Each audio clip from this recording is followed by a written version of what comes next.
एक गांव में एक किसान और उनकी पत्नी रहते थे। दोनों खेती का काम करते हुए बहुत मेहनत करते थे, पर इतनी मेहनत करने पर भी गरीबी थे। एक दिन खेती करते समय एक पत्थर से हल लगकर टूट गया। तब उस पत्थर में बंदी रहने वाली एक देवी पाप से विमुक्त हुई।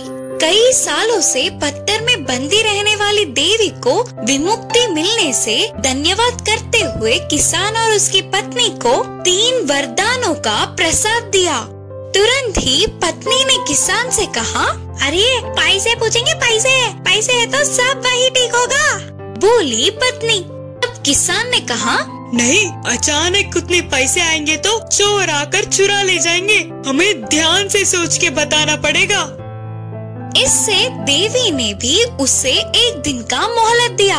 उसके अगले दिन ही इच्छा मांग ले करके बोलकर गायब हो गई। दूसरे दिन भोजन के लिए बैठकर पत्नी ने कहा, पैसे ही पूछना था, आज के दिन अच्छे से तंदूरी चिकन खाए तो कितना अच्छा था। बोलते हुए पत्नी ने खाने की इच्छा जताया। तभी उनकी थाली तंदूरी चिकन से भर गई।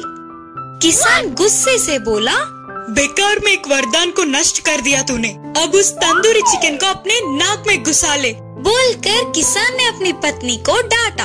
उसके तुरंत तंदूरी चिकन उसके नाक में घुस गई। दोनों डर गए। जब से नाक से तंदूरी चिकन निकल जाए करके इच्छा मांगा। इससे चिकन नाक से गायब हो गया। ऐसे बिना कुछ सोचे समझे जो मुंह में आया वो बोलकर 3 वरदानों को अच्छे से प्रयोग ना करते हुए अपने हाथों से नष्ट कर लिया। उसके बाद अब ऐसे माथा टेकने से क्या फायदा। मासूम गधा। पल्लेपालम नामक गांव में अच्चैया नाम का भेड़ों का रखवाला रहता था। उसके पास एक गधा भी था। अच्चैया रोज उन भेड़ों को चराने ले जाता था। उधर उन्हें भरपूर घास चरने को मिलता था। उन भेड़ों के साथ ही गधे को भी ले जाता था। भोजन पानी के साथ दूसरे सामान भी गधे से उठवाता था, पर गधे को वह काम करना बहुत मुश्किल लगता था।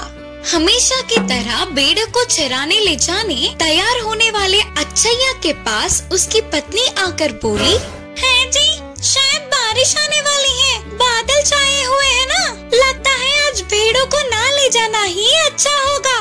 पर पत्नी की बातों को अनसुना करते हुए रोज की तरह ही भेड़ों के साथ गधे को भी पहाड़ी पे ले गया। भेड़ चर रहे थे तो अच्चैया एक पेड़ पे बैठकर देख रहा था। गधा भी थोड़ा दूर खड़ा होकर मालिक को ही देख रहा था। तभी तेज बारिश की खबर लगते ही अच्चैया दौड़ते हुए भेड़ों को लेकर घर के रास्ते निकल पड़ा।